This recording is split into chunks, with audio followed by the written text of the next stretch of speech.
Hello, guys, it's Johnny time, and welcome to another exclusive Web3 security interview. Today, we have a super special guest here on the show, the one and only Harry, co founder of Spearbit DAO and Cantina as well.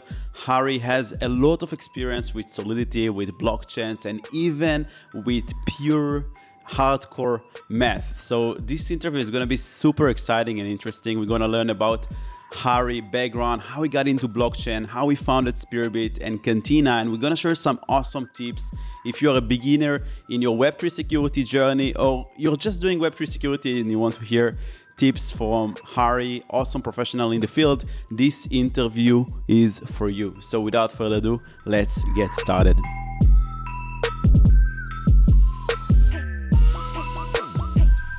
All right, Harry, how are you? Glad to have you here on the show. Pretty good. Yeah, thanks for having me.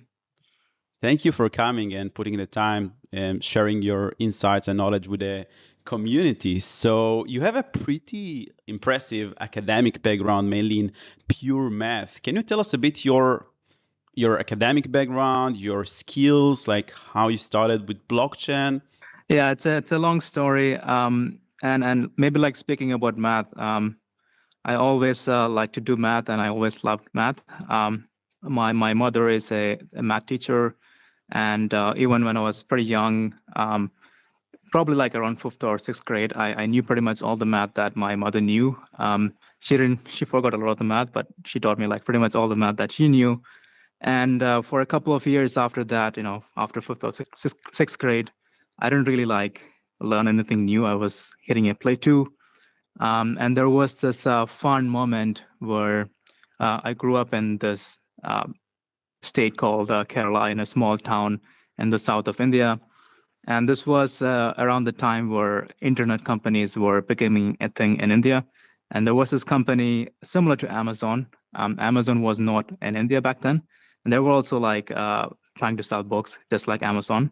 And they had this very special thing where if you find an arbitrage, where if you find a book that's cheaper somewhere else than in their website, they would actually refund you the difference. It was a proper arbitrage. You don't have to buy the book. They would just give you the difference. So I ended up finding a couple of these things to the point that they said I can't claim it anymore. Then I asked my friends to do this, and they eventually shut down the program. I don't know why, but probably because it didn't work the way they wanted it to work. So I had a couple of I had some coupons from this company that was selling books online. And then I ended up buying a couple of books, mostly math books. One particular book is this book called Game Theory, somewhat like advanced game theory.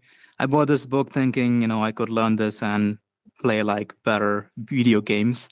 But I was so wrong. This was a really hard and advanced book on really game theory, and could be like farther from like the name. But among all these books was a book on calculus by Apostel. Apostel was this professor at MIT, and he wrote this book to teach the undergrads there. And I mentioned this because I think this book was very had a really big influence in like where I am today, and where like what in cultivating like my love for mathematics. Was very well written, and I read this book like cover to cover. I knew this book very well, and it was my first true exposure to like rigorous math. And I really wish like more people could get a taste of rigorous math, because the math you see in like high school, or even like colleges to some extent, it's a bit too hand wavy, and it doesn't truly capture the essence and the beauty of math. And I think this book really like showed me a lot of how to think very rigorously. It allowed me to do my own research. I had to study all this by myself, so it took a lot of effort from my side to like to study it. But it was very fulfilling to like understand. And even when you get stuck, it's amazing to like never give up and keep going, and to learn a lot of stuff. I also had a couple of other books in the same batch that were also like influential. But I think probably this one book had a really big influence in like molding my thought and how to like think and work in a certain way. And after that, I went to university to study like mathematics and computer science. I studied a lot of random stuff at university. I had a bias for pure math, but I feel like university gave me a chance to learn a lot of even random topics that I never felt like I would be interested in the first place. But once I learned it, I felt like couldn't be. It was like I was very wrong. Like they were very fascinating topics, and there was a lot of beauty in maybe like random things like financial math. I went into this like financial math class thinking it's just going to be some boring accounting stuff, but I learned like really deep probability results from this. That I'm pretty happy that I had a lot of coincidental things in my life that yeah that's like a lot of things in my life like they were purely coincidental. And then after that I studied some masters in pure math. That's pretty much my background in math. I also happen to build some optimization solvers also involving some applied math. These were solvers. These are like very old things. These were invented during the World War II era to solve some military problems for optimizing, say, like resources and so on. But these problems are very fundamental in like modern applied math. There is a lot of optimizations, operational research, all these things that are based on these algorithms. And I helped build at least one part of the solvers for this research institute. It was the fastest academic solver back then. It was like a solver that had a lot of applications, including like flight paths, planning timetables for subways around the world, and so on. So that was one fascinating thing I did in the past, building optimization solvers. But this also had quite a big influence in even in like blockchain, because these solvers are fundamental in how a lot of formal verification software works today. So I had a quite deep understanding of how these solvers work, and with that you can get some good insights on what kind of problems can be solved in like Solidity formal verification, for example. So yeah, a lot of random stuff I've done in the past, and somehow a lot of it helped me at various places. That's very interesting and impressive math background. So it all started with books arbitrage, actually. That's that's interesting. My math pretty ends in high school. I really enjoyed math in high school. I don't have an academic degree because my kind of academic degree was in the military when I started doing defensive cybersecurity. So I was trained in the military and then on-job training, I gain experience and skills on the job. But it's pretty interesting that we have so many different people and talents in the space. Some of them comes with academic background, some of them comes with military background, and some of them just, autodidacts that learned from books. And you seem to do like both learn yourself and go to academy, which is pretty interesting. Yeah, I think eventually everyone is self-taught. Like even like with university, the expectation, like the skill everyone has to cultivate is to learn by yourself. And I think everyone is self-taught. I would even if they did something else, in my opinion, like being able to learn by yourself is the most important skill you can take away from any context. Definitely. This is something that they advocated a lot in my military course. And also when I teach people, learn to do your research by yourself and find answers to questions that you have without seeking for help first. If it's like go to Google, research articles, GitHub repository before you just go and ask for help, because probably the answer is somewhere out there. So, yeah. Yeah. We call agree. it spoon feeding, and I never like to spoon feed my students. Also in class, in like exercises in the military, I used to be a teacher, and when students, need to write some kind of Python code and they don't know, I don't know how to do nested for loop, I'm like, well, Google is your friend, right? Yeah, and now it's ChatGPT. And now ChatGPT, yeah. Back then there wasn't ChatGPT. So your math background is very interesting, and I would be interested to hear like how it shifted from math to blockchain. You said that you learned like financial math, which kind of makes sense. Probably it triggered your interest. Like, what are blockchains? I don't know when it was, if it was in the time when Bitcoin started or Ethereum, and obviously, I guess DeFi also triggered your interest. So I'm interested to hear like how was this shift happening towards blockchain? Yeah, again, it was a coincidence. I was finishing my studies in Berlin, and the Ethereum Foundation office in Berlin was looking to hire for the Solidity team. I had a chat with Chris, the creator of Solidity, and someone who's like very underrated in the space. Very few people know what Chris is. One of the best engineers I've met. We talked with him, and after an hour, he said, "Oh, let's get you in the team." And that was my start at like blockchain. I was familiar with a lot of the stuff before, at least I've read a lot of the white papers. But yeah, like building Solidity, that has been my start. That's interesting. In which year was that? It was in 2021. 2021. And before that, you wasn't Sorry, involved in 2020. Sorry, yeah, 2020. 2020, and before that, you wasn't involved in blockchain, smart contracts, No, or I was a student. just a student. Okay. And did you Yes. hear about Bitcoin, Ethereum, smart contracts? Yeah, of course. Yeah, Yeah. but it wasn't like you didn't like were very interested about it until you got this opportunity. Yeah, I feel like I was very focused on other things, and I had very little time to spend on anything outside of what I was doing. So I think even today, like Yeah. I think I like to do focus work, and I do like read other things, but you know, I would prefer spending all the time on the things I want to focus on. So that has been my philosophy That's even before too. So even though I've read the Bitcoin white paper out of curiosity, I haven't really tried to dive deep into it. I yeah. had other things to focus on. Yeah. I imagine doing a master's in math is not a walk in the park. So obviously you had to focus on that. And I highly I can relate a lot with like focusing on one thing, because there are a lot of people that are all over the place. They're trying to create their own startup, study, and work as full-time at the same time. No, just pick one thing, focused, and do your best in this. So I chose, for example, Web3 security. All my focus is towards Web3 security. I'm teaching it, studying it, doing it all day long. So I think it's a very good approach. Yeah.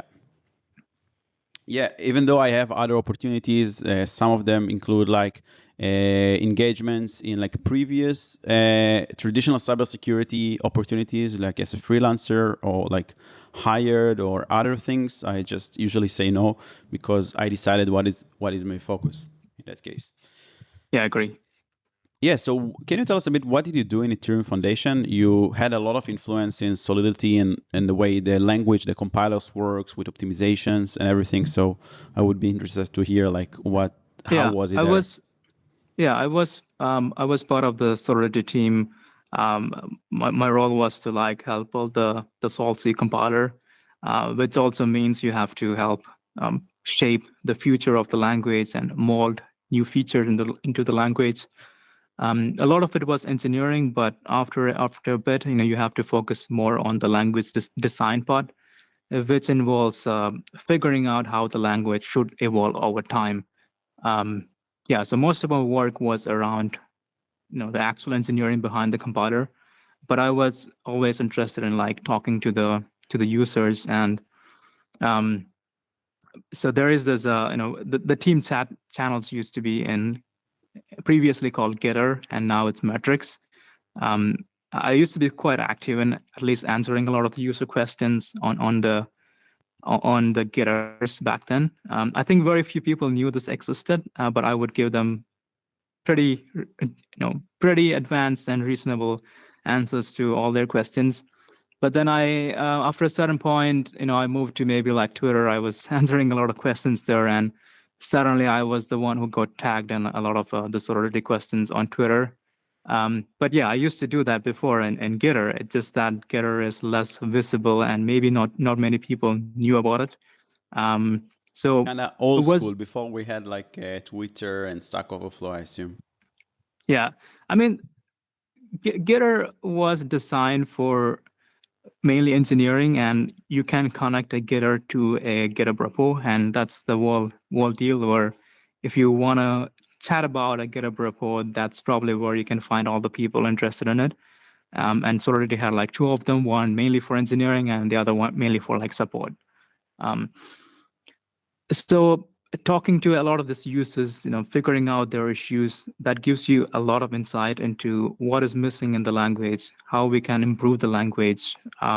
So this was also something that really fascinated me over time. How instead of just building the compiler, how can we actually make the language fundamentally better? So you were kind of like dev reel for Solidity. You were in touch with all the developers, the users, and kind of like product dev reel. I mean, every company calls it like in different. I don't want to call myself that, but at the same time, the expectation for most team members was to be part of like the entire stack. Like in a lot of engineering teams, there is some expectation that people focus on a single part.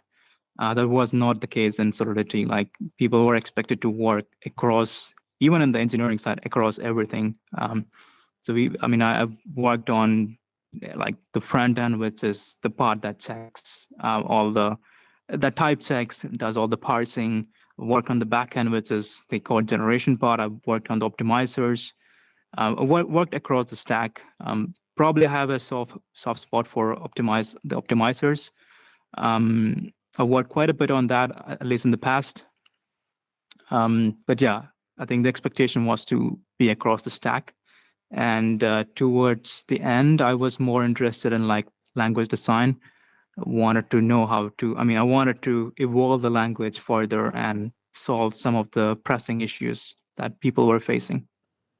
Can you provide an example of some kind of issue that was raised from the community and you worked on, or some kind of optimization that you had to do, some kind of trade-off of like changing the language so that it will be more optimized in terms of GAs or opcodes?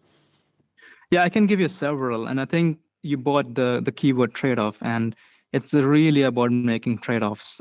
This is one thing like a lot of users don't often realize, but a lot of design and engineering decisions are about making the right trade-offs. You cannot get everything at once. Yeah, exactly. Like in everything in life, even with blockchains, right? You have the trilemma. So everything is a trade-off. It's like security and UX, and like obviously like comfortable of like the language, the way you write it, and also in terms of GAs and opcodes and optimization. So everything there is a trade-off. That's why I asked it this way. Yeah, that's an excellent way to put it. I can give you two examples. The first one is a feature that the community sort of designed, and this is the custom errors. It's a very well out feature by users. You can define high-level errors. You don't have to use strings anymore. You can say, not honor is a custom error, and like reward with that. This was a suggestion by, I believe, like Morellian, who works at the Optimism Foundation today. Like this came up initially by him saying, "Oh, why don't we have something similar to events but for errors?" And we thought it was a great idea, and we actually implemented it. I was quite involved in both the design and some of the engineering behind it. So it's a great example of a feature that the community has molded, and we just took it over. That's how it worked.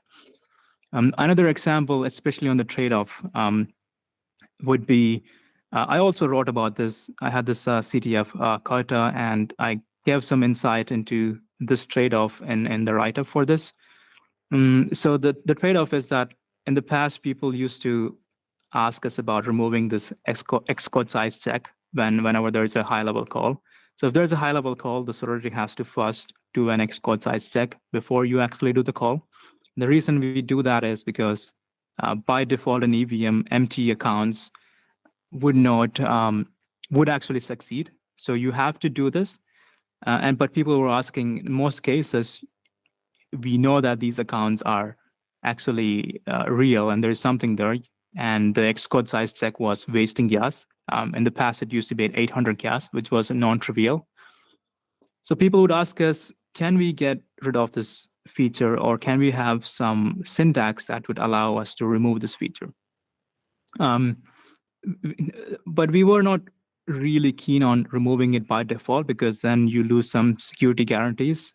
You can now call an empty account and it would succeed, and that's bad. But we also did not want to introduce a new syntax, because we felt like that makes it worse in some way. But we found a solution that was like intermediate and worked in both cases. So we found an optimization where the compiler can automatically remove some checks as long as the function you call would return something. So you can prove that if the function returns something, you actually can skip this Xcode size check, with some exceptions. And this exception is part of the CTF. So you can go back to my write-up and see like, how you can actually abuse this exception a little bit. So yeah, this was a great example of a trade-off we made. We went for neither. We didn't remove it by default. We did not introduce a new syntax, but we made a new change in the code gen that allowed you to remove this in most cases.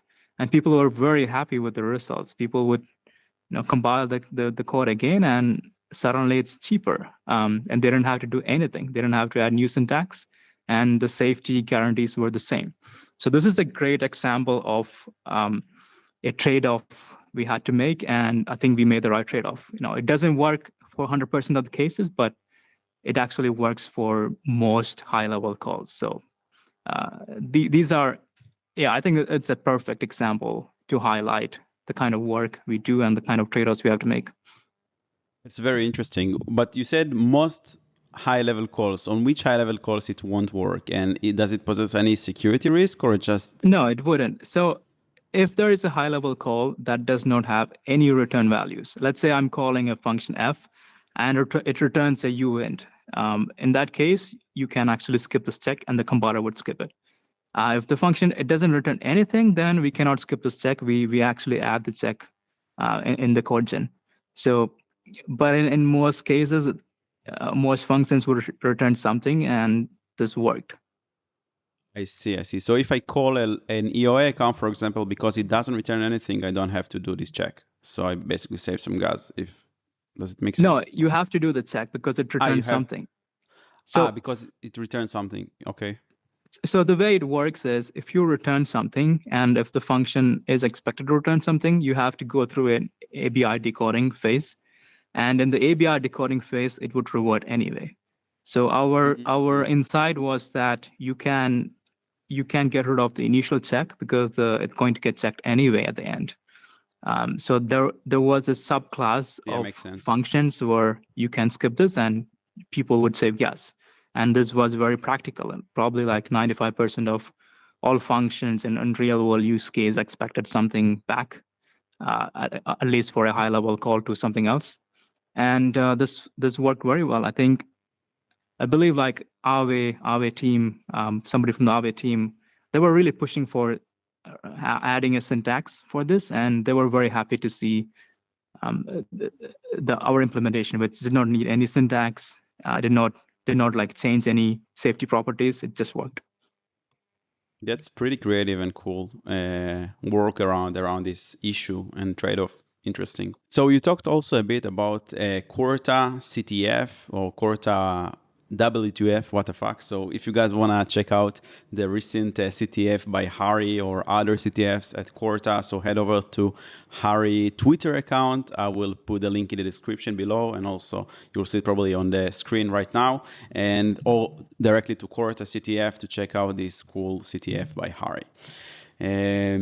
This is super interesting. So at some point you decided to found Spearbit, which is a kind of Web3 security DAO or company. So before we talk about Spearbit, what it is and how it works, What basically shifted your interest from just in general compiler, Solidity, language optimizations to the security side of things? I was, even in the compiler, I was very interested in the security side of things. I remember like one of the first non-trivial things I did in the compiler was fixing and optimize a bug. So it was always fascinating for me to debug things, find why something happens the way it works, and then try to fix it. A lot of times these nasty bugs have a one-liner fix, and it's always fascinating for me to make a one-line fix for a serious bug.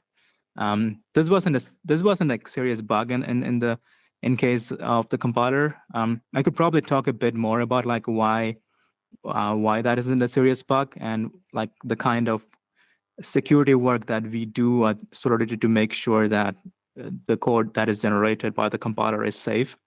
I'm going to give a talk at TrustX later on, talking a bit more about compiler security and how you can make sure that compilers are actually safe.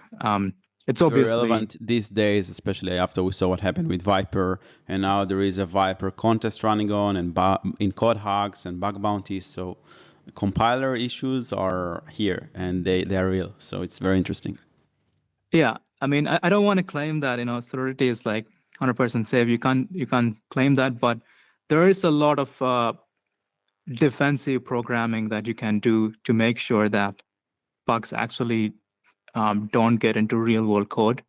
And Solidity does this quite well, in my opinion, where there is a lot of invariance that the Solidity compiler inserts inside the code generation phase.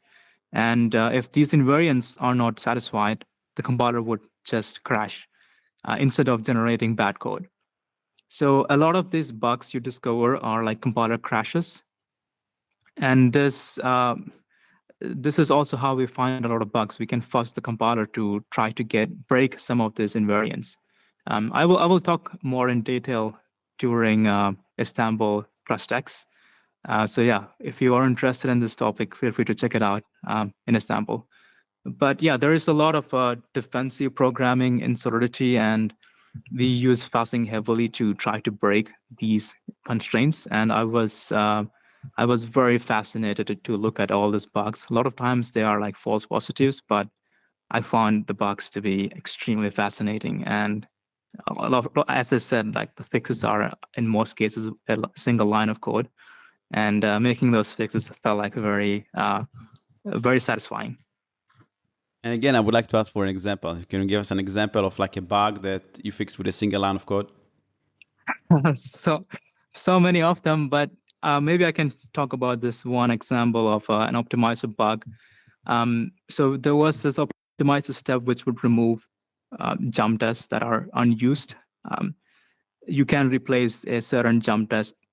Well, actually, what did it do? So it would actually replace redundant jump tests by a different jump test. So when Solidity generates code, before the final assembly phase, the code would be in what we call like an abstract assembly syntax, where all the jump tests and all these references are still symbolic. You would just have a name instead of actually a value for all these jump test locations. So instead of like the memory location, there is just names. It's yeah, more or less, but so EVM at a high level, it doesn't have functions. So the way functions work is it's a jump. With the sig hash, it's like a jump, and there is like the sig hash of the function with the parameters, right? I mean, that is the ABI. So the ABI is how how it defines the external interface for the program. So even the internal, there is some internal interface as well. It's not standardized, but Solidity follows some standard, but it's not a public standard, so to speak. So Solidity would put a certain location in the code and then jump to that location. And this is called a jump destination. And there is some fun history behind. Yeah, there is a lot of fun history behind why jump test was introduced.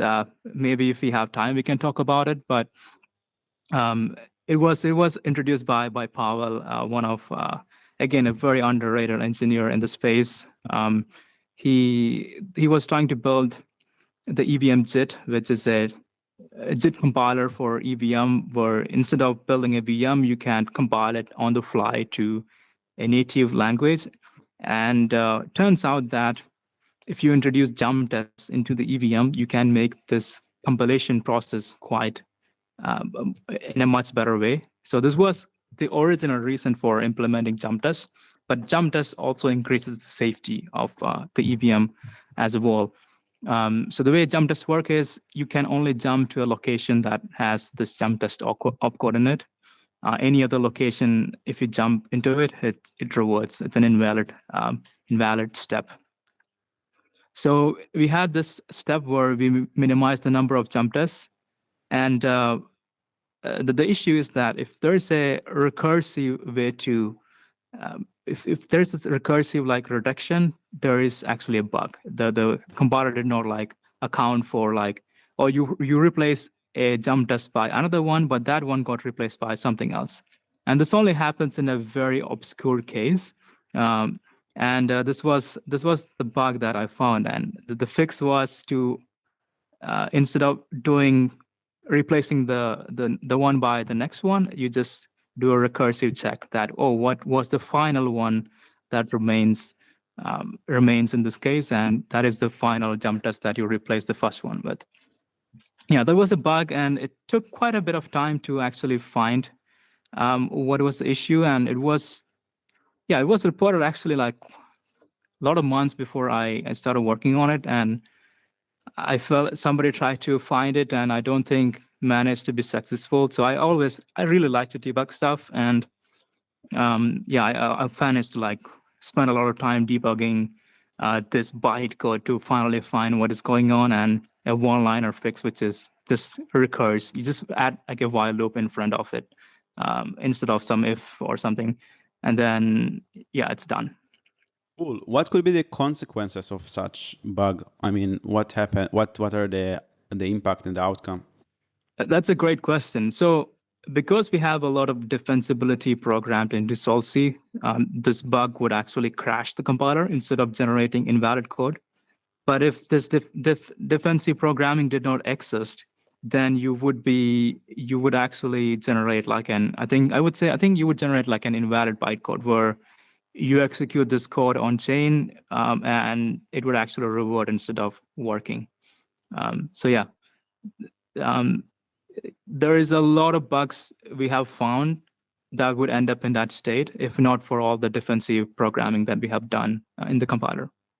So this is something I would recommend to like any like compiler engineers to incorporate a lot of like redundancy and defensive programming, where you add a lot of invariants, multiple levels of type checking, the last level being some low-key type checking, but if you fail that, you would crash the compiler instead of generating any bad code. So it's okay to crash the compiler in Solid's case, as long the worst case is generating bad code.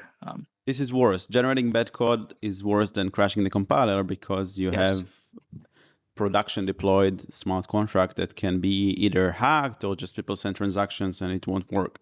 And they wouldn't understand the reason because the error message wouldn't give any information, especially in blockchain explorers that doesn't really, I think, parse those errors. Yeah.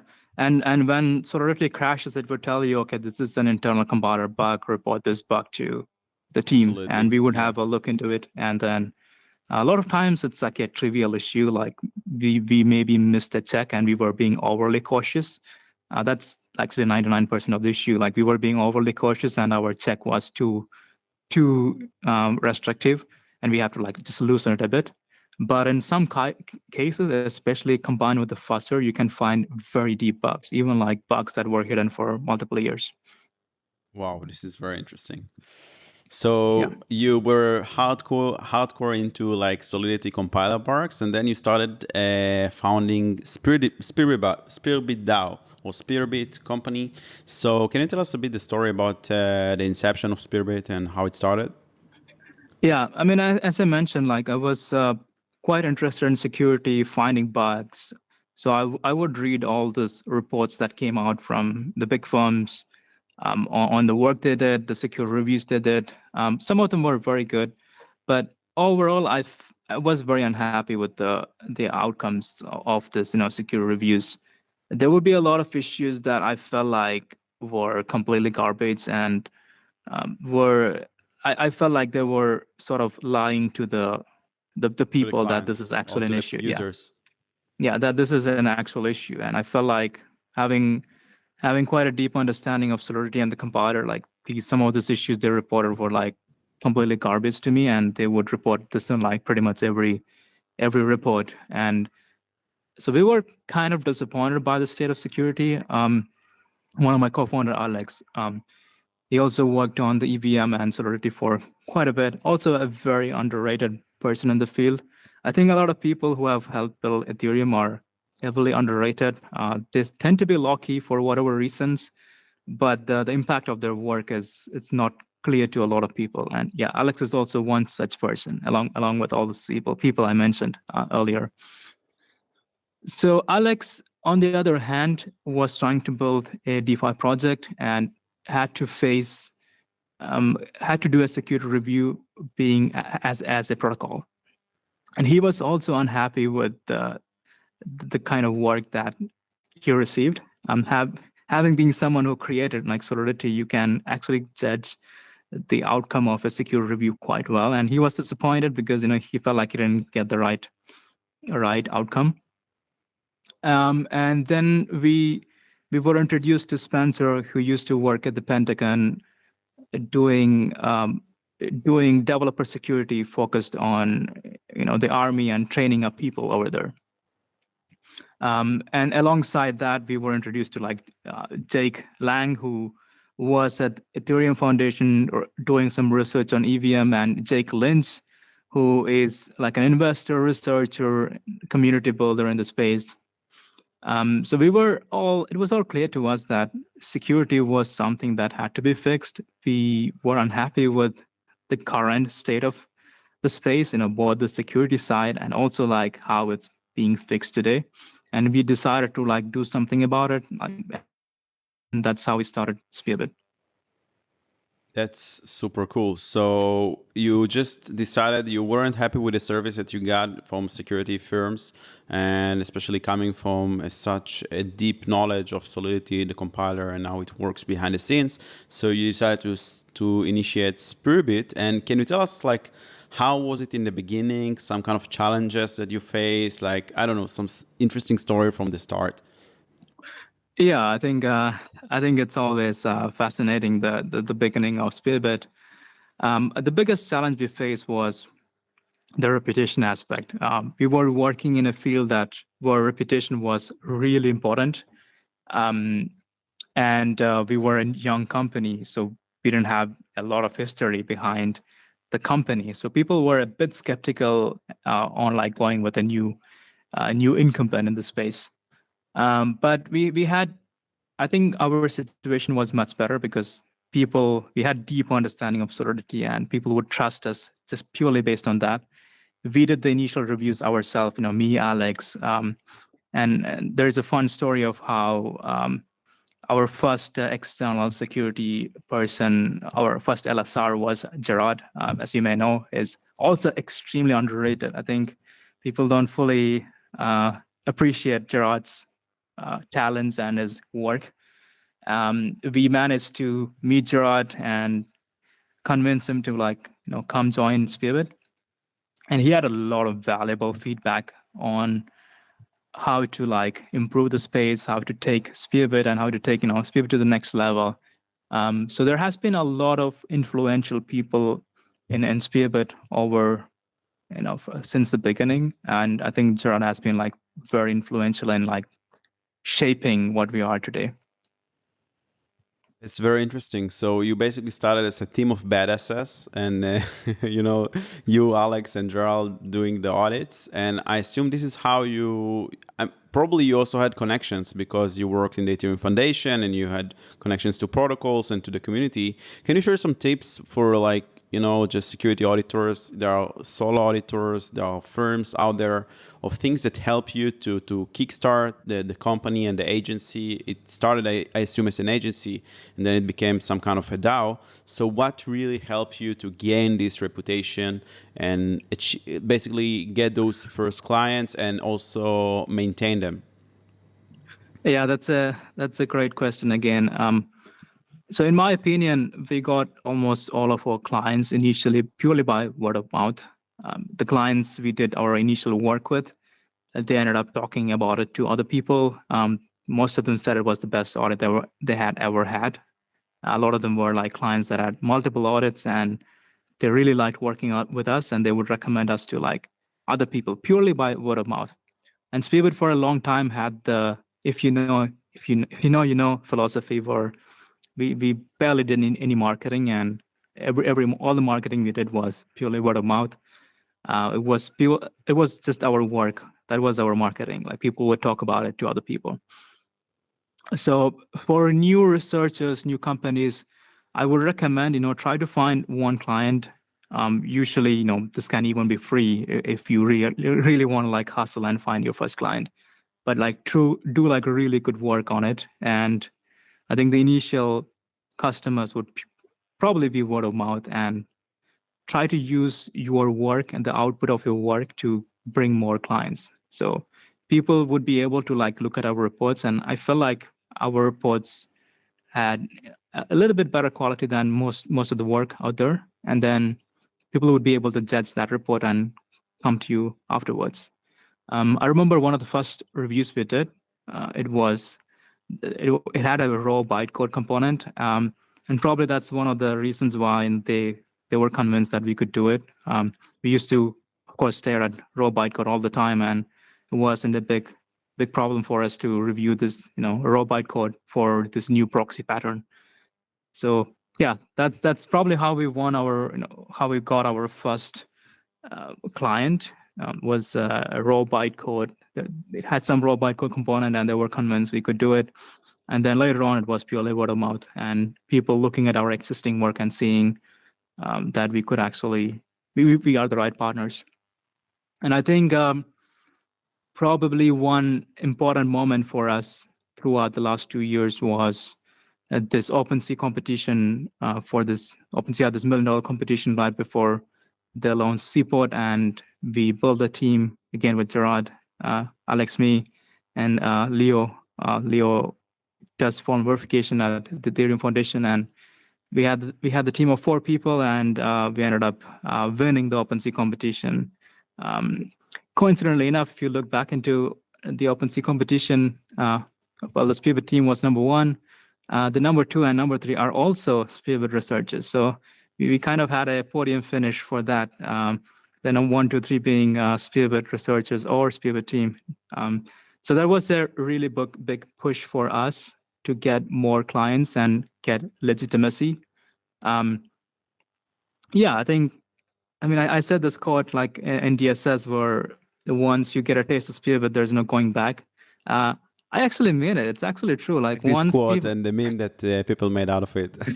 Yeah, I think but this is actually true. Like once people get a review from Spearbit, I think they're convinced this is it. Like our hardest part for the last 2 years, the biggest challenge for us was how do we convince the teams to join Spearbit? How do we convince them to do a security review with us for the first time? So once like 1 or 2 weeks into it, like there's no question. Like it's a very, very obvious decision for them to come back. Yeah, you just mentioned security reviews, and it's very interesting because I saw the recent tweets from Spearbit how you guys want to change the jargon from smart contract audit to security review, or smart contract auditor to Web3 security researchers. And I highly agree with that. From the beginning, I didn't like the term audit, but this is what everyone is familiar with. Can you tell us a bit more about it? Like what's moving these kind of tweets, and why do you think it's important to change it? Yeah, I think we have been using the term security review for a very long time, but I understand that audits are probably like in the lingo for clients and everyone these days. The reason we didn't like the term auditor is I don't think it captures the work that people do. And the audits typically mean like looking through a checkbox. It's usually like a tax audit or an accounting audit, where there is a very well-defined set of rules for how each thing should be classified. How do you tax all this stuff? And we felt like that's not at all the kind of work that we were doing. We were doing truly creative work. We actually look at a lot of the security researchers as creators in some way, because they do very creative work. They find completely new bugs that never existed before. So we think the term security researcher is it captures like a lot of essence of what a security review involves. And an audit, in my opinion, like it's not the right term, because it's there is a well-defined meaning for the word audit in other industries, taxes, accounting, and all the stuff. And going through a checklist is not what we're doing, and that wouldn't help you get to a secure place. Yeah, I agree. I also didn't like the term audit in the beginning, and it doesn't really resonate like what we actually do. And if you come from Web2, traditional cybersecurity, we have the terms hackers, penetration testers, which I kind of like more. So hackers and security researchers sounds better, in my opinion, rather than auditors or smart contract audit. Yeah.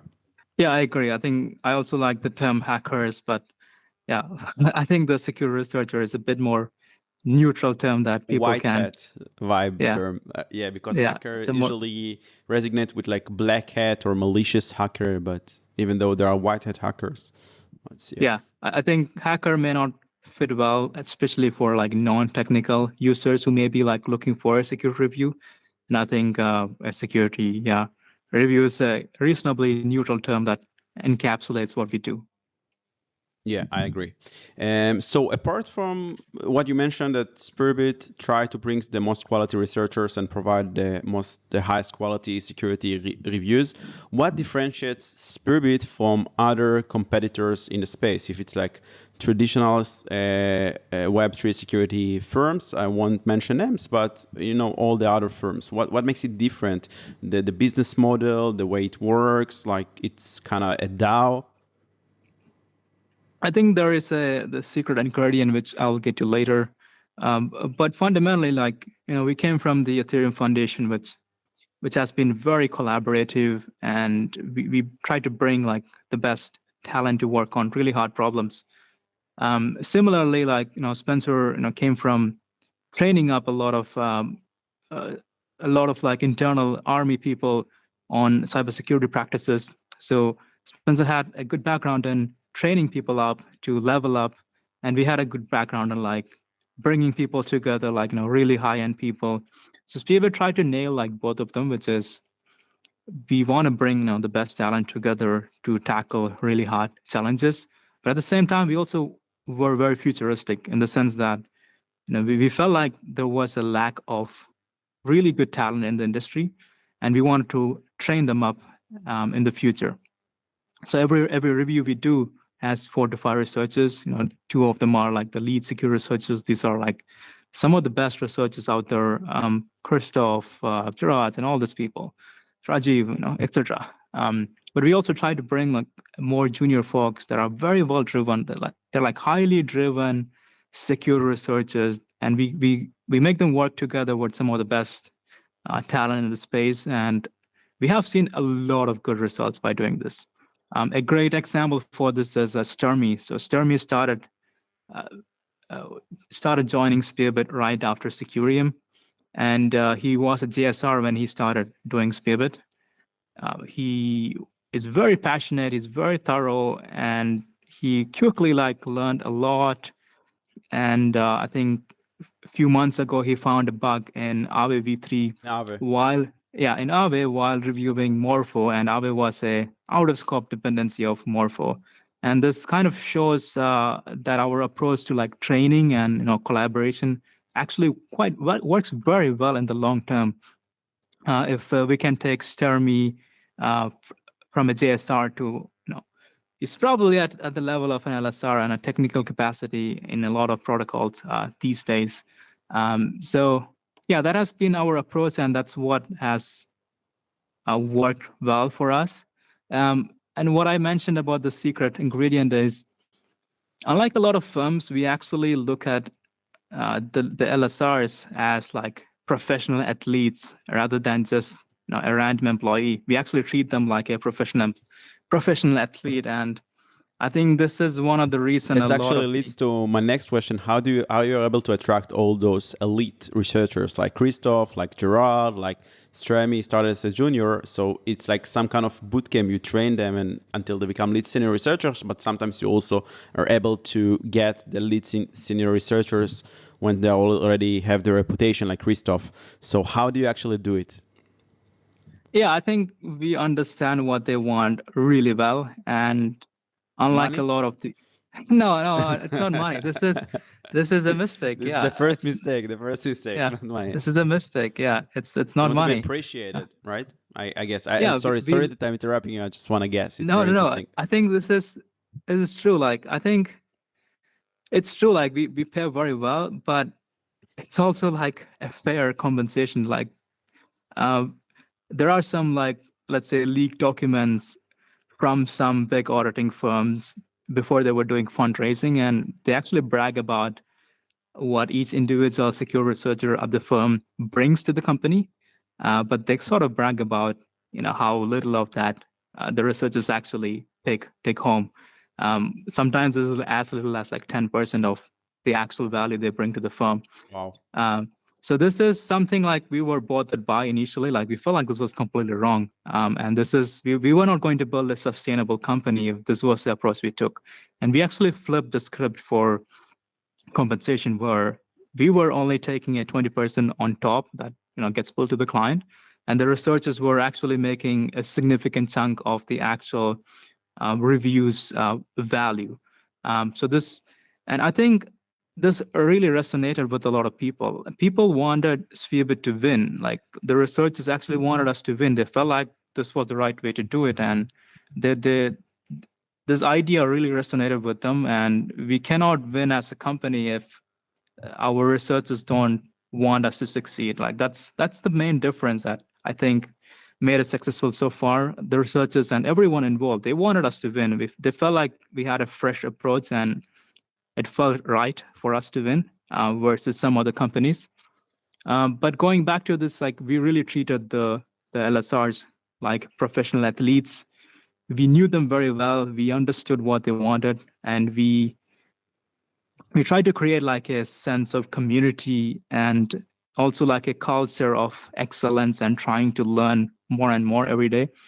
So one of the things I was fascinated by, from the researcher is, because Alex, me, and others have worked in Solidity, we have a lot of niche knowledge of the language and compiler.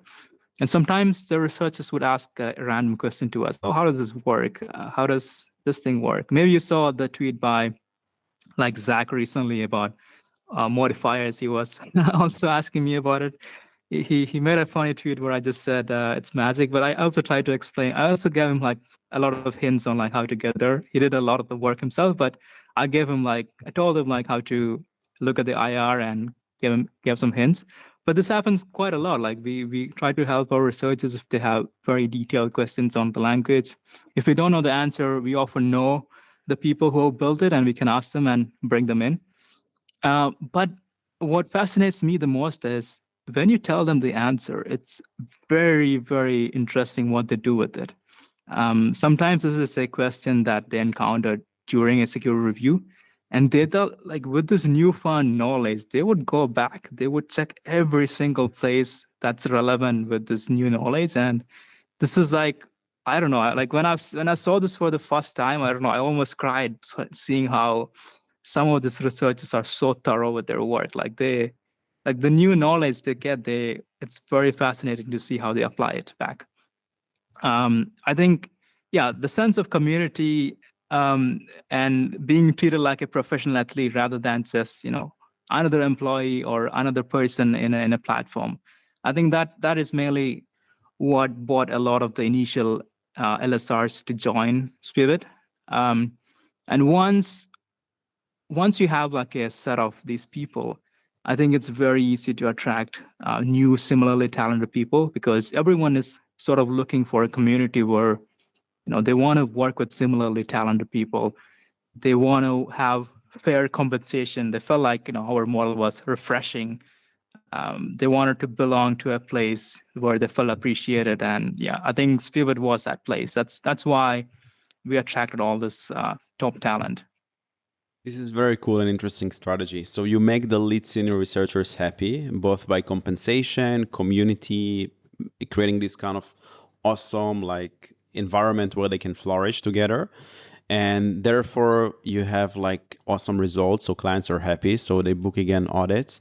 And there is also the last part, like you also grow junior GSR, junior security researchers. While they participate in audits, they get better and better, like Stremi that you mentioned, and eventually you are raising new leads in security researchers. Yeah, exactly. I mean, Stremi is like one of the examples of multiple researchers who have leveled up over time.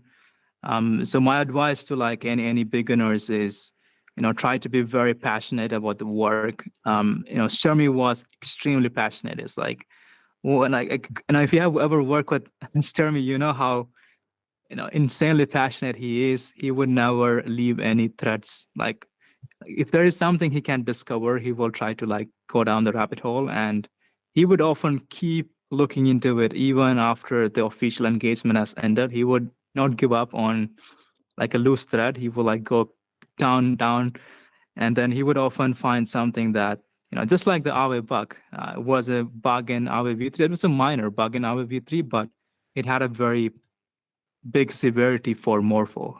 It was a really big severity for anyone who used Aave. Aave itself was safe.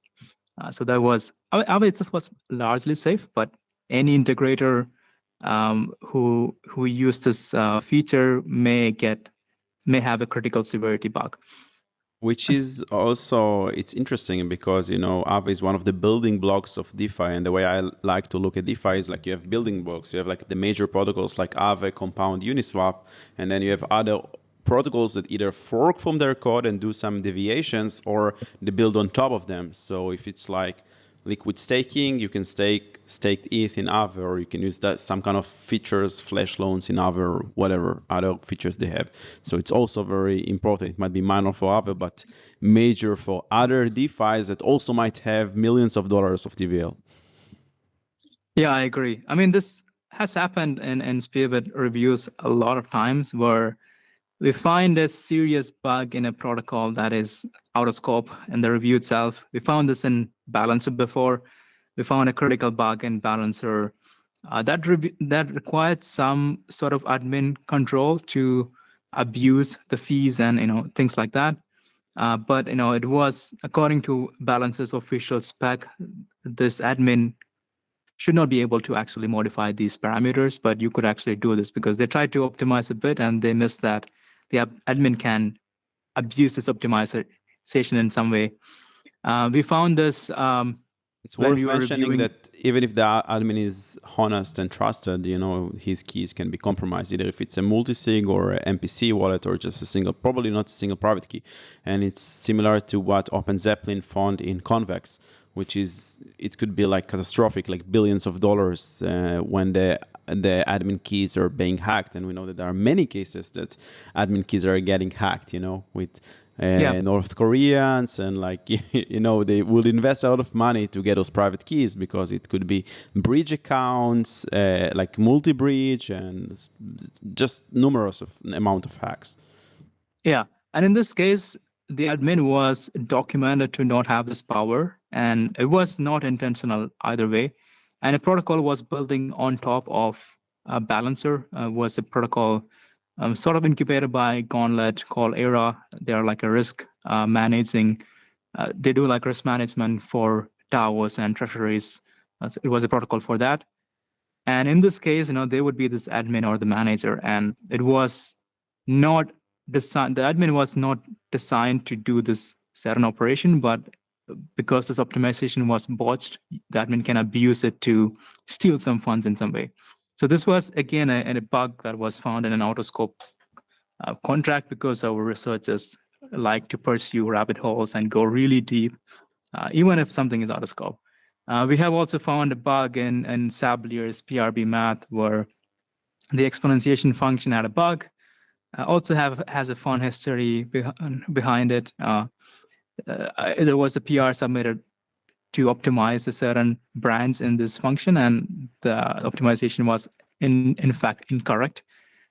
So again, by abusing this bug in the math library, you could steal funds in protocols that were using this, and we found a way to steal funds in the protocol that we were reviewing, and it was an out of scope bug and in a dependency. So our researchers, they like to go deep. We encourage them to keep going, and the results speak for itself. That's super cool and interesting. So what kind of protocols do you mainly audit? There are like some kind of categories that you are more focused on, or any kind of protocol can be audited by Spearbit? Yeah, that's a great question. Spearbit's approach to security has been to be an overkill. In most cases, we like to bring like teams of 4 to 5 researchers. We pay them very well, which also translates to our security reviews getting somewhat expensive. So in the past year or so, a lot of the protocols that work with us were, the big protocols. They often have billions in TVL in a month. They manage like billions of dollars flowing through it like in a month. So security is like really important for them, and they really empathize with our overkill approach. So in the past, a lot of protocols we work were really big. They were really successful, billions of dollars effect on the line. But we know that this doesn't work for a lot of other protocols that are more like startups and trying to make a name for themselves. And this is why Cantina is so important, and what we're building with Cantina, which offers more flexibility in the teams. The protocols can pick and choose the researchers that are ideal for the protocol. It could be a smaller team of 2 to 3 people instead of maybe the overkill team, which is 5 people in Spearbit. So yeah, we started off like serving really high-end customers. We know how to do security reviews very well, and we wanna bring this to like more protocols. That's cool. We'll talk in a moment about Cantina and how it's different from Spearbit. So it's very interesting to basically, because you're working with the biggest protocols with the biggest amount of TVL, they are willing to pay a big amount of money, and you can pay LSR, lead security researchers, obnoxious amounts like 20K USD per week, which is insane. So can you say like what is the average audit price for one of those big firms? Or like, you don't have to mention names, but what are the ranges of the prices? We are very transparent in how we price things. The lead security researchers, they make 20K a week. The security researcher, which is a level below, they make 12.5. And we have 2 levels of more junior folks, associate security researcher and junior security researcher. The associates make, I think, 6.25 a week, and then the JSRs make 3K a week. Typically, we have a team size of 5 with 4 to 5, 2 LSRs, typically 1 security researcher, either 2 JSRs or 1 ASR. The clients can also like make some suggestions. You can just add them up and see how much a week turns out to be, and we just charge like 20% on top to the client. We have very transparent pricing. The clients know what each auditor is getting. The auditors know what what they're getting. So it's a very fair agreement with both parties. Yeah, that makes sense. That's cool. And the client can choose like the auditors and assemble the team. Yes. Considering the pricing and like his needs, specific needs. Exactly. I think one of the reasons behind some of our success is we are very good at matching talent to the client. We understand what each auditor is good at, but at the same time, we also like to bring some. So it's not necessary that we just get people who are good at AMMs on a review. We like to bring different perspectives in the review. There would be people who deeply understand, say, AMM, if it's an AMM protocol. There'll be people who deeply understand math, and they can probably bring a new perspective into the bugs. There'll be people who are very good at like understanding things at a high level. They would understand how things are integrated and find bugs in that. There will be people who would be very good at fuzzing. There'll be people very good at like say using tools. So we like to have our teams to be somewhat varied. They would have different skills, but someone having an expertise in each component. And we also tell this to our clients. We think these are the right people. These are some other people who are interesting for this. You can pick these people, and a lot of times they're very happy to make choices. And we also, we are very happy to see a lot of clients being proactive about this. They would reach out to us saying, "Oh, we saw your work in this security review. We're building a protocol that is on a high level similar to this. Can we get the same set of researchers? We saw their reports. We love their work. We saw the other reports written by these researchers." So I really like that the clients are getting more and more educated and proactive about their choices, and they are reaching out to us saying, "We want to work with these people. Can you make that happen?" This is very cool and very interesting. So the way it works, like behind the scene, and can you just share some tips or like how a beginner or intermediate smart contract auditor that would like to join Spearbit, how he can increase his chances, or how does the process look like in case you want to start as like junior or associate? Yeah. So as I hinted earlier, I think what really matters in the long term for a secure researcher is like intense focus on things. Stremi again is a great example. I think his success was because he always went deeper than anybody else. Yeah, he always fell deeper and deeper, went deeper and deeper. Every project he works on, he tries to deeply understand it until no stone was left untouched. He put more effort than probably anybody else out there on each reviews. And I think it pays off in the long term, because when you do another review somewhat based on the previous protocol, you can find deeper bugs. You can learn things much quickly.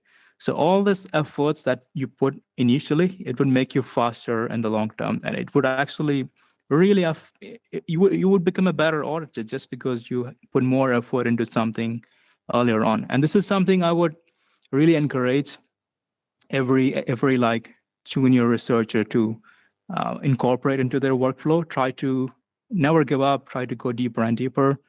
In the short term, it may not be the ideal solution, but you get rewarded for it in the long term. And this is also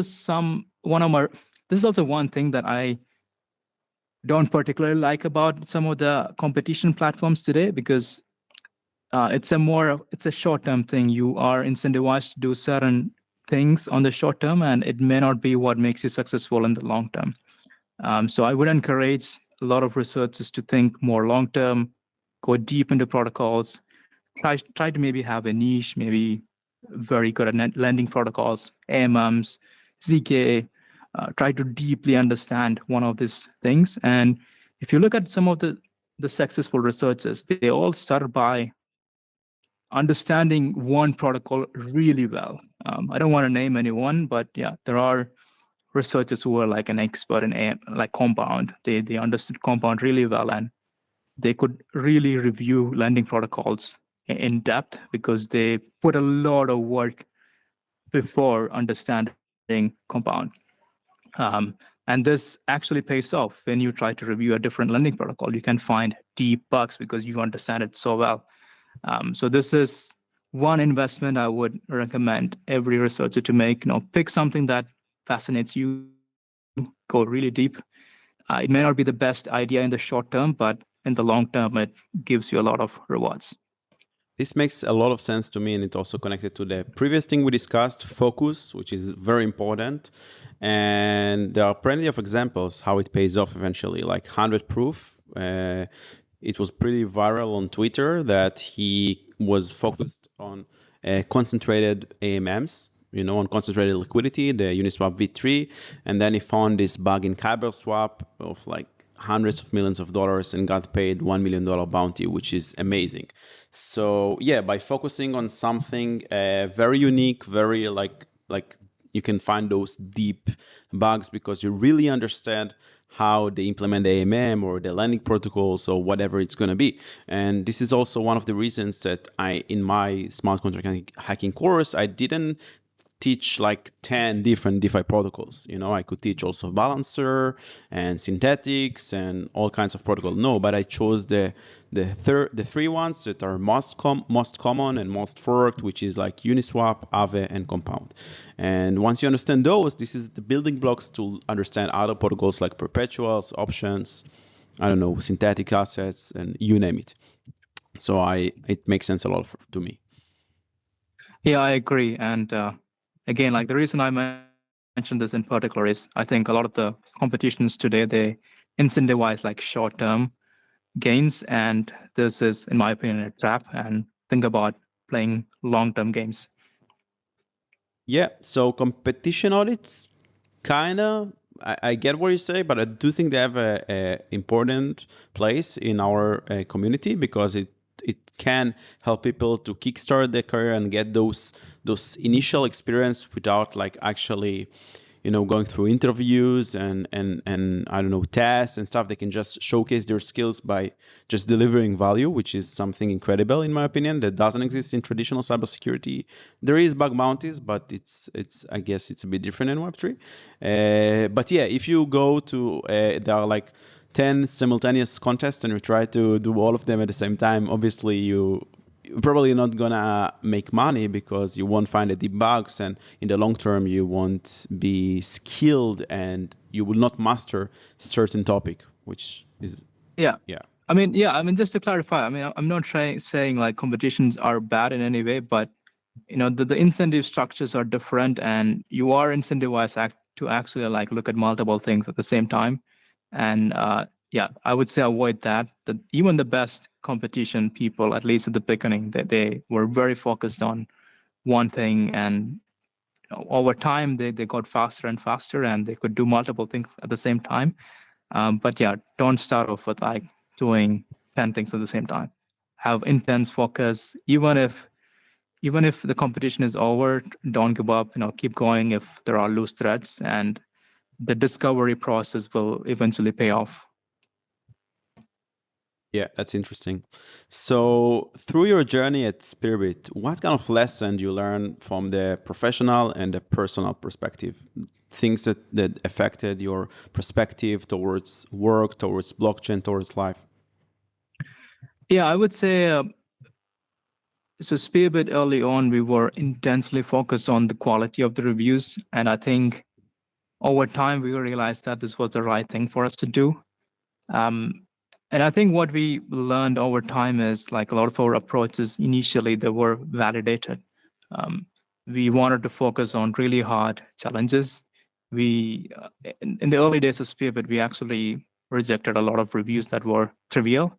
And we wanted to really focus on like hard problems, really hard protocols. And I think over time, I think our approach sort of, we learned in retrospect that it was the right thing for us to do, even though we were like walking away from some deals, working on the hard projects. That's what made Spearbit as it is today. And a lot of my learnings was like validating our initial thesis. It looks obvious in retrospect, but it wasn't. And a lot of them were like difficult decisions to make at a certain point of time. That's interesting. So what is the long-term vision of Spearbit? Like, how do you see Spearbit in 2 or 3 years? Some goals, some vision? Yeah, again, a great question. I would say we will continue Spearbit as it is, like being a place for really high-end talent, really niche and hard to work on like really niche and hard problems.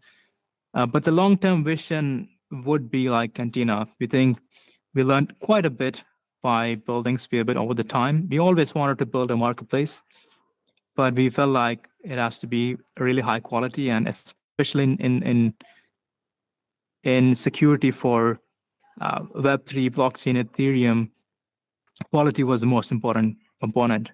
And we had this relentless focus on quality. And with all these learnings, we can actually build the marketplace we wanted to build initially, which is going to be Cantina. So the vision for Cantina is going to bring a lot of our learnings and allow, the customers, the protocols to make their choices, pick between a set of independent researchers. This would be like Cantina managed. Pick between guilds, Spearbit and a couple of other guilds in the works.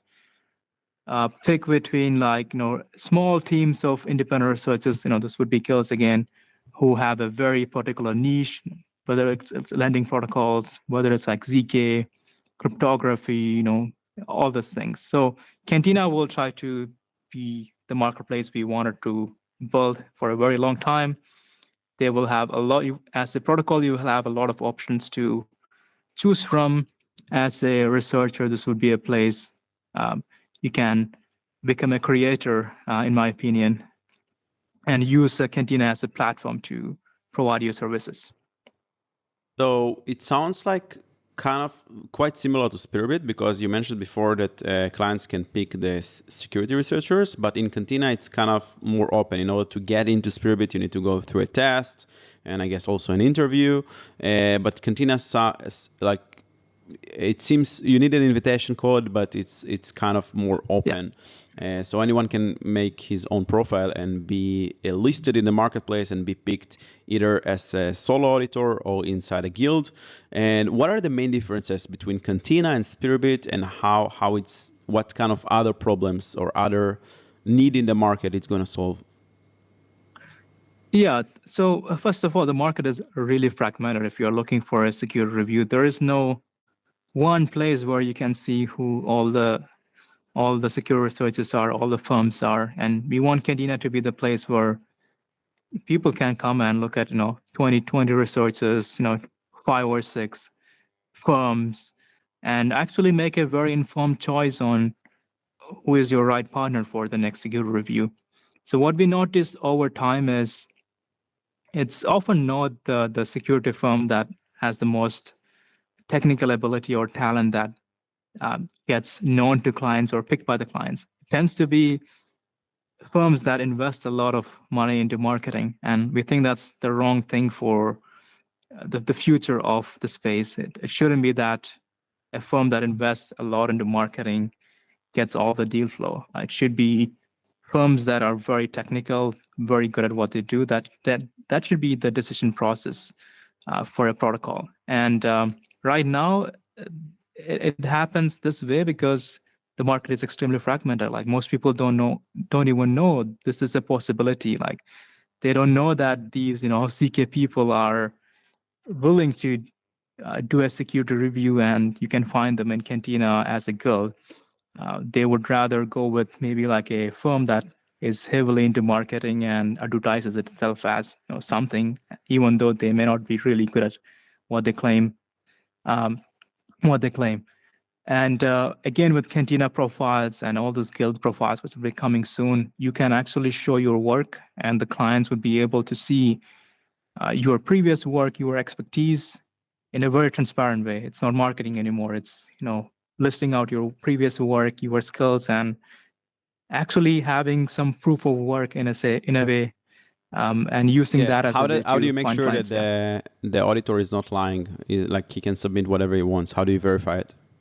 Yeah, so at least with Cantina, you can, a lot of things that would be on the profile would be history of the work they have done in Cantina, and there will be some sort of authentication in that way.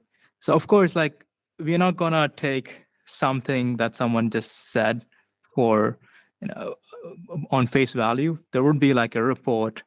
There would be like other things. There would be maybe like testimonials, and all of these things together will allow people to verify that this person is who they claim to be, and not just rely on marketing. Cool. So you're basically going to aggregate a lot of different factors into his profile, not only user input kind of data, like historical audits with Cantina, like testimonials. This is very cool. And this is a question from Twitter from Kral01. What is the ultimate goal moving forward with Cantina? With the launch of Cantina, how do you see it in like 1 or 2 years, and how it's going to take place into the Web3 security field? Yeah, as I mentioned, in the short term, our goal is to do the Cantina manage, picking a set of researchers, Cantina solos as well, like picking a couple of solo auditors. Cantina guilds, which would be Spearbit, will continue as a guild. There will be other guilds that will be in the platform. There will be small audit firms. There will be small firms that have a specialty like economic reviews, CK, and so on. But we are also building, something internally that I think will fundamentally change how security reviews are done in the future. This is what people are building like quite aggressively internally, and we will talk more about it in TrustX, where there will be like a big unveil. And we think that that's going to actually fundamentally change a lot of the collaboration and things around security reviews. I can't talk too much about it yet, but yeah, that's all I can say. So that's the time to say, guys, if you want to keep be updated with the news about Cantina, Spearbit, make sure to follow Spearbit and Cantina on Twitter, as well as Harry, the founder of Spearbit. So you can get those news once they are out, which is going to be probably exciting for the space. So definitely do that. Yeah, TrustX. If you can come, join us or listen to it live. Oh, so it's going to be revealed in TrustX. Interesting. Cool. By the way, do you invite also like traditional auditing firms like Consensus, Trail of Beat, and Chain Security, or other firms to participate in Cantina? Like anyone can join, or yeah. Technically, like the guilds can be anyone in the space.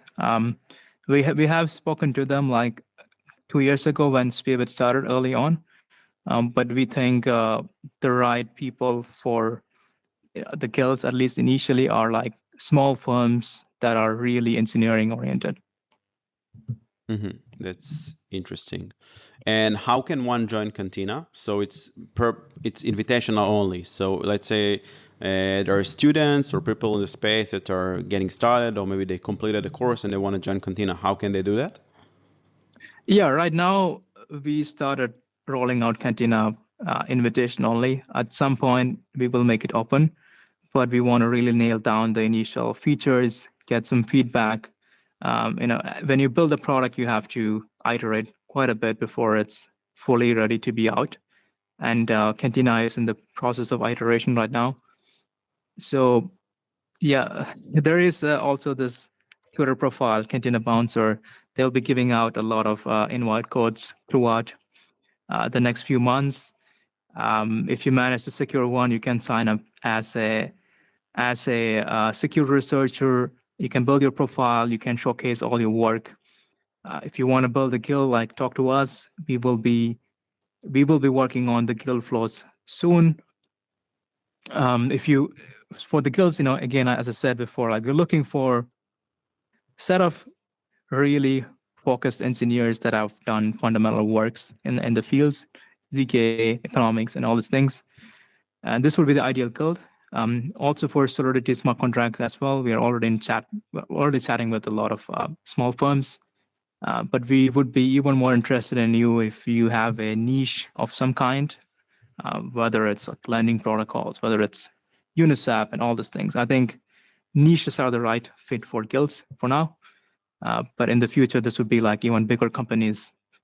I hope that answers the question on how to get into Cantina. But I know it's still a bit like secretive, but in the next few months, it will be like fully open. That's super cool. By the way, guys, I have one invitational code. I got a VIP invite from Harry today. So if you want, reach out to me and maybe I will get more for you guys later in the community, off the record with Harry later. So yeah, I can send you over some more invite codes. Yeah. That's cool. That's super cool. Yeah, this is how we want it to be. Like we want the people who give out the invites to do their own vetting. So, I think this is also how Spearbit started. Like we bring very talented folks, and they would often refer us the people they know are similarly talented to join Spearbit. So this is also how we want to expand the Cantina's initial set of users, purely word of mouth and people vetting another person. So if you sign up in Cantina, you can actually invite one more person. If you or we can help you like invite a few more people. Yeah, that's how it works right now. This is cool. Yeah, so definitely leave a comment here on this YouTube video or just DM me and I will try to get you set.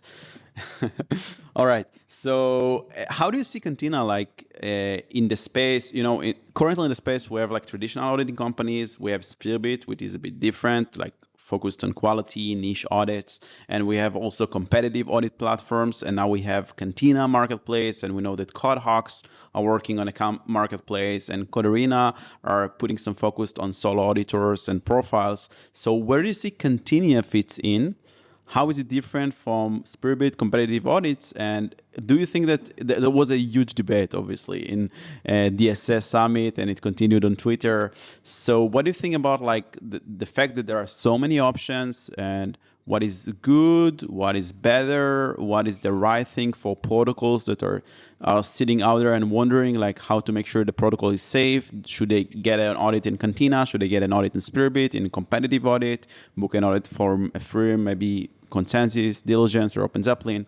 Yeah, it's a big question, but I hope you got it. Yeah, there is too many choices, and we hope Cantina can be the place that helps you see all the choices you can have and make the right decision. We want to be the place where people can build trust and see the reputation of each particular security review provider, individuals, skills, competition, everything. Okay, so Cantina should be like a all-in-one place where you can like get all kinds of different audits. If it's like solo, Correct. guilds, yeah. Cool. And how do you see like the market in like 2 years to come? I know everyone talks about bull market, bear market, but I want to look just technically on the Web3 security space market. There are also concerns about AI, that it's going to replace auditors. So how do you think the market will look like if we fast forward 2 years? Yeah, that's a great question. I think it's better for me to, I don't want to predict anything, but I can at least say that there has never been a better time to build products. I mean, build applications on top of, say, EVM or other chains than today. The tooling is significantly better than what we had like a year or two years ago. I would encourage more people to like build. It's easier than ever to secure your contracts today, like even by default. Even before getting an external security review, we have a lot of tribal knowledge on how to secure smart contracts today, and all of this knowledge is often like freely available everywhere. And the tools we have today are significantly better than anything out there like a year or two before. It's easier to actually write a fuzz test in Solidity than most high-level languages we have today. So it's as simple as just adding a parameter, an extra parameter to your test function. And it's much harder to set up a fuzzing framework in other programming languages. So we have gone quite far in developer experience. Of course, it's not enough. I think everything has to at least get 10x better in the future for, if you want to like minimize all this hacks and all these issues. But I would encourage anyone out there to start building. And yeah, that's all I can say. I cannot predict the security space in the future. I think, well, when it comes to tooling, I have largely been disappointed by what we have today, and it doesn't quite serve the right people, in my opinion. So one of the things that I was surprised by initially was a lot of the top researchers, they barely use these tools that people recommend to the beginners. So I think there is a disconnect between the researchers. What kind of tools you're referring to, by the way? Like, so when you talk about security to someone who may not actually be hands down, I mean, deep into security, like doing stuff themselves, they would often say, okay, let's build some tools. Let's build their basic static analyzer, because that's what they do in like Web2 security. But I don't think this approach has worked so far. In particular, the security researcher that actually produces a lot of results, they use very minimal tools. They are not trying to run static analyzers as people would imagine they would be doing. They're not doing any of the stuff. They do very simple tools. And in my opinion, this is a failure. This shows that there's a failure in tools right now.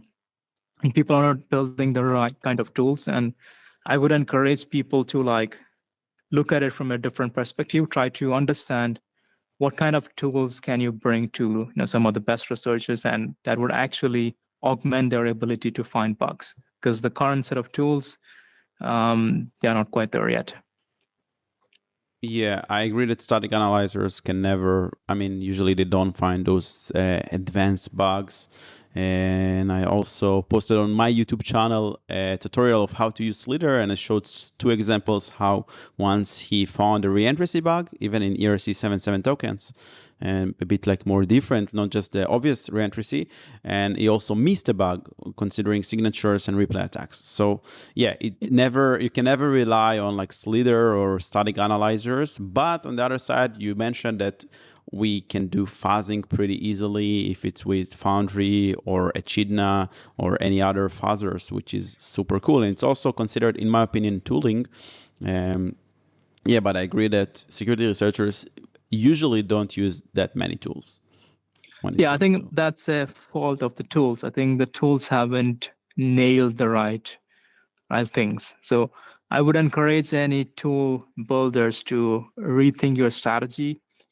Because the current basic strategy of building a static analyzer is, at least in the last 3 or 4 years, haven't been successful. And like if the best researchers use trivial tools, then the tools are actually not designed for them. So try to like, here's like a startup idea maybe to people listening to this, like try to find what kind of tools would, say, Christoph's or Gerard's or all these people would use every day that would actually make them better at what they do, because they don't use a lot of tools currently in the market. I agree. Mainly VS Code and Google. Yeah. Yeah, that's interesting. Okay, so we talked a lot about auditing and smart contract auditing, but I do think that there is more than auditing. So I think especially we see that there are protocols that are audited and they still get hacked. And I also had discussion with Open Zeppelin team. They launched Defender 2.0 about the whole development lifecycle, that it's not only about auditing, but also you have to deploy the smart contracts, and usually they are upgradable, and then how you monitor them and how you do incident response and take actions when something, when shit hits a fan, and incident response and all these kind of things. So what do you think we still get hacked, and what is missing in the industry apart from auditing, if it's something on your roadmap in Cantina or Spearbit to tackle those issues that will help to get Web3 more secure?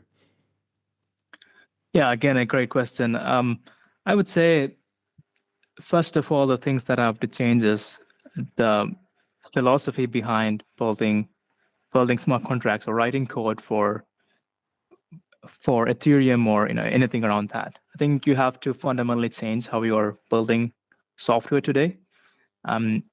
In Web2, the way things are done is you're often told to like ship something quickly and then keep iterating on user feedback. That's unfortunately not how you do things in crypto. And if a lot of engineers are often trained with this philosophy, they like to like ship something fast, maybe not putting a lot of work into thinking through the protocol itself, thinking through like doing tests or investing into security. So I would say like the first thing you have to do, you have to change as a protocol is invest more into internal security, internal like engineering practices. Because like shipping a protocol is similar to like building a rocket than just building a SaaS product in Web2. So you often have like one shot at doing it. Yeah, one Yeah, shot. you often have one shot at doing it, and it better be right. And I would recommend people to change the way they think about writing software. Think more in terms of invariants. What are the core invariants of your protocol? If I ask you, if you're building a protocol, and if I ask you like, what are the core invariants in your protocol, you should be able to answer them. There shouldn't be something you don't know about. You should be able to answer them, and you should incorporate that into your tests. You should incorporate that into maybe some documentation that you can share with external researchers. And yeah, you have to fundamentally change the way you write software. That's the first thing I would say. It happens. You need to change internal practices. And the second thing I would before you say, seek for external help from auditing firms or marketplaces or auditing competitions. Yeah, I agree. Like external security reviews are, of course, expensive, and you shouldn't look at it in a way that, like, I see pill. one or yeah, exactly. It's not a magic pill, and it's not a solution to your security problems. It should always be looked at as a way to augment your security posture, and never as a way to actually acting. It shouldn't be from zero. It should be like going from maybe 80% to like 95%, not like a way to go from like 0 to 100%. That shouldn't be the approach you should be looking at for external security reviews, and you would have a bad experience if this is how you are approaching it. Invest more into internal engineering, and it's probably even cheaper to do it that way. And the second thing is, as I said, like look into invariants, try to think in terms of invariants, build in terms of invariants. But there's a lot of traditional security things that you can also incorporate. Try to get an external review if you can. Try to invest into also incident response training.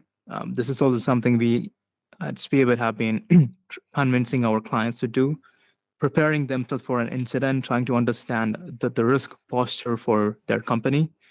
And this is getting even more important lately with a lot of very traditional Web2 attacks getting into firms. A lot of protocols we know, they have some form of privileged actors, some form of privileged roles.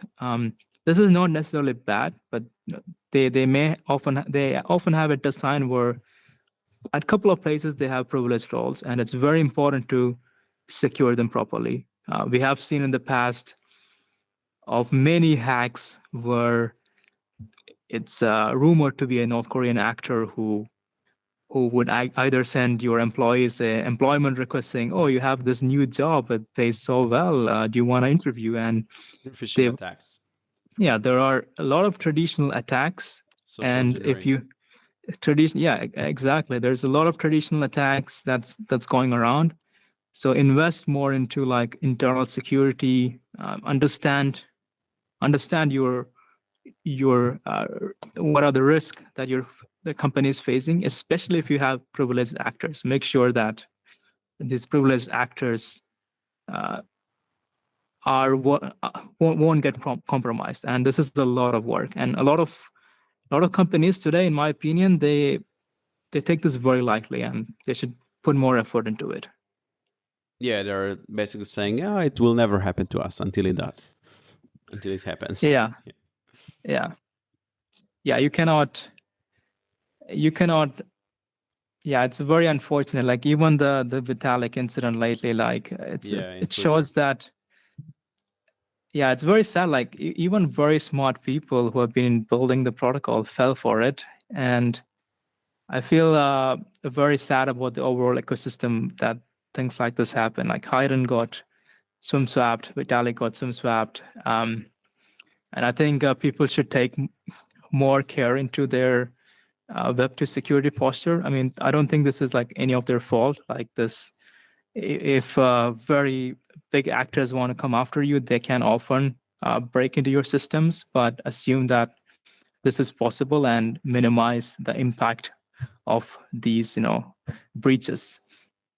And of course, if something looks sketchy, no matter how legitimate the person might be, like try not to click into links, try not to approve random things. Yeah, I know a lot of stories of people losing their god at times and losing money. So it's very unfortunate. Like as a space, we are in this like in this situation where you have to be always on, and you can never take a break from security. And I hope like more people and products come in the future that can help us with a lot of this phishing attacks. So in my opinion, like wallets should like improve their experience like 10x. Like they should be able to tell you that this looks sketch and maybe you should think twice before doing it. And wallets require a lot of work. Some of them don't even decode what you're doing properly, and this is like unacceptable.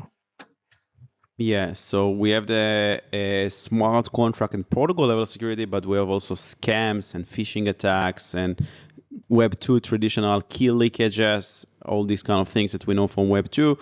It's more popular in Web3 because of the nature of it, that it's anonymous, it's like irreversible. Once you steal the funds, that's it, it's yours. And startup idea, guys. So if you're gonna build tools, maybe that will help the users to be aware of those phishing attacks or even prevent them from signing malicious transactions. It could be something that's running on the machine or on the browser. It's an extension. But yeah, I don't know many products like this. There is MetaSleuth by Blocksec that kind of show you on Blockchain Explorers malicious things. There is D.fi that supposed to help you, but there is no, like, they call themselves the Web3 antivirus, but I still don't use or never saw an extension or app that runs on your machine and warns you from phishing websites, phishing transactions, malicious transactions, or etc. Yeah, I agree. Like we need to improve the crypto UX like by 100x. It's lagging quite a bit, and security is also a really big part of this UX. I had the chance to look into some of those phishing transactions for a big protocol in the past, and it's very, very sad that we can at least make some heuristics about these phishing transactions, but the wallets are not really showing these heuristics to them. The wallets, I think, should get much more smarter about these things and tell users this is a very sketchy transaction. Are you sure you want to proceed? Like something like that. I think I'm very disappointed by the state of like wallet and wallet security today. Exactly. And it's like a cat and mouse game, you know? I posted a video about a not front running, but a scam that goes on YouTube where you have videos that they teach people how to create an MEV arbitrage liquidity sniping bot. Then they give them a Pastebit link and tell them, go paste it on Pastebit, go paste it on Remix, deploy it, send Ether, and it will magically be doubled. And I always get DMs, and actually today I got a DM from someone on Twitter that, hey, man, I watched your YouTube video. Thank you for doing this for the community. Unfortunately, I got scammed. I fell for it, and can you help me maybe take a look? I told him, yeah, sure. Send me the contract address that you deployed, maybe also the video, so I can see the source code because it's bytecode on the Blockchain Explorer. And he sends me the link, and I see 7 ETH. 7 ETH is sent to this contract. It's $10,000. You know, it's not just a small amount. It's insane how much money those people are stealing from people. And yeah, so he asked me, can you recognize the address that is going to be sent to? And they made those kind of like assembly YUL blocks in the smart contract, so you cannot really read the address. It's like bullshit function, obfuscated, very obfuscated. So what I did, I just took the contract to my local machine and wrote another contract to call the function and made it from internal to public to get the address that it generates through, instead of reading just the code. And I got the address, I sent it to him, and we saw that this address gets every day like 2-3 ETH. It's insane.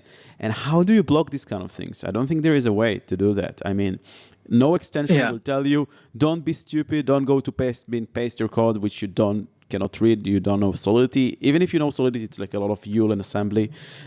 How do we do that? I don't know. I try to fight it in my way, which is like I created a video with the exact same clickbait thumbnail, exact same keywords, front running, MEV bot, get $1,000 a day in Uniswap. So people get into my video instead of these fake videos. And then I tell them, guys, I have good news for you and bad news. The bad news, you're not going to make $1,000 a day. The good news, I just saved tons of money for you. You're not going to get scammed. So this is my way of like helping people. Some of them just watch my video first and I help them to avoid this scam. I don't know any other ways that I could just education. Yeah. And I don't think people should be like ashamed too much about falling into the scam. I know a lot of like very technical people that have lost money in crypto, and it's I think it's a systemic problem that people have to always keep their guard on when doing anything in the space, and we have to fix this with better tools, better engineering. So for this copy paste stuff, like I know Remix team, they try to warn people when they try to copy paste code from somewhere, saying, "It's good. Are you sure this is what? Are you sure you know what you're doing and all this stuff?" But looks like even that is not enough to fight a lot of the scams. I think maybe just got an idea. Maybe add another warning of like, okay, this smart contract retrieves ETH and it's gonna send ETH only to one address. Are you sure you wanna deploy it? Or like this smart contract, it's very similar to a bytecode that we saw that was malicious. They can add those extra. Yeah, I think wallets should really focus on telling users what's exactly going to happen when this transaction gets executed. And it's disappointing that this is not the case today. There's a lot of work being done, but until this problem is fixed, I know this is not 100% accurate because on chain, sometimes things change based on where you are in the block and all those things. But on 99.9% of cases, you can accurately tell people this is what's going to happen. Are you sure this is what you intend to do? And maybe tell them, okay, it sends money to this address and this address is in our phishing list. So probably this is not the right thing for you to do. So telling things like that, I think I'm kind of disappointed people, the popular wallets today don't do this. So yeah, there is a lot of work. Listening out there, entrepreneurs that are listening to this podcast, just tools that will help the UX, that will improve the UX and prevent those scams because they are all over the place. So another question from the crowd, from Utsen on Twitter: what do you believe will be the most significant challenges facing smart contract security in the future? I guess people are expecting the answer to be AI. I'm not sure what the answer is. I think I also use ChatGPT quite heavily when I have to write code and find answers. I think it's a great tool that can make you significantly more productive, and I would encourage everyone to use it when they can. The big challenges, I think the challenges are going to be on the reputational layer. We need some way to know the track record of people, especially with AI too. Like people can fake a lot of stuff these days, and we need a way for users and other protocols to understand if this person is who they claim they are, if this person has the right credentials for being a secure researcher and all these things. I think maybe this is like a good mix of AI and like cryptography and also like crypto as a whole. Like I think and also with like Spearbit and other things, we are able to offer secure researcher jobs to like pretty much anyone in the world. We have researchers in every continent except maybe Antarctica. So if you're in Antarctica, hit me up. We will finally be able to hire someone from everywhere in the world. But reputation becomes very important in the future, where with AI, maybe you can fake stuff. And I think it's going to be a challenge. And I hope with Cantina profiles and the ability to see what people have done in the past and attest to it, I think it's going to be more important than ever before. It's a kind of like Sybil attack. We face them in blockchain today, and I think with AI and all this generative stuff, I think the Sybil attack scope will keep increasing over time. All right. So let's say for completely new auditor that want to join Spearbit, can you describe the process of like how can you join as a junior? Yeah. So typically, there are two ways to get hired at Spearbit. We have every few months we open like an onboarding week or two where people can apply to Spearbit. We will look through the applications. We will often ask you to go through an interview process or like a technical assessment. That's one way to get. We will probably do like we will probably onboard some new people at the end of the year, probably November or December. So if you're listening, that's one time where you can try to send applications over. And the other way to get into Spearbit is we are always open to onboard exceptional talent. So if you really stand out at what you do, whether it's like winning bug bounties, building, amazing software that everyone uses, if you really try to be exceptional at what you do, we will always reach out to you directly. And that's one way we onboard people all the time. We don't stop at any time. Cool. Now, I already heard from auditors that some of them are in Spearbit, but the frequency of audits are not that often. So what would you suggest auditors to do in order to be auditors that are already security researchers that are already in Spearbit? You see, I'm trying to change from audits to security researchers. Yeah, great. Yeah. Yeah, that's also... What do you suggest them to do in order to increase the chances of being booked for audits? Yeah, so what I've noticed in the past is the audits are sort of bottlenecked by the lead security researchers. We have this policy of having at least two LSRs in every security review. So ultimately, the bottleneck is the lead security researchers. We don't have enough of them. We would really want to get more and more people, but unfortunately, the talent is really scarce, and that's also why we invest quite a bit on training. If you look at Spearbit's work, we do a lot of seminars every single week where we talk about cutting edge stuff. In fact, the very first Foundry seminar was organized by Spearbit along with Nathan and a few other people. And the Spearbit seminars continue to be the place where a lot of new tooling, a lot of new work is shown for the very first time. People come to us saying, "Oh, we built this very cool stuff, and can we have a seminar explaining this to your community of security researchers?" And I would encourage anyone junior to watch these videos, try to level up your skill, try to understand the new tools that are getting built, the new bugs that are getting discovered. So that's one way to level up and increase your chances of getting hired.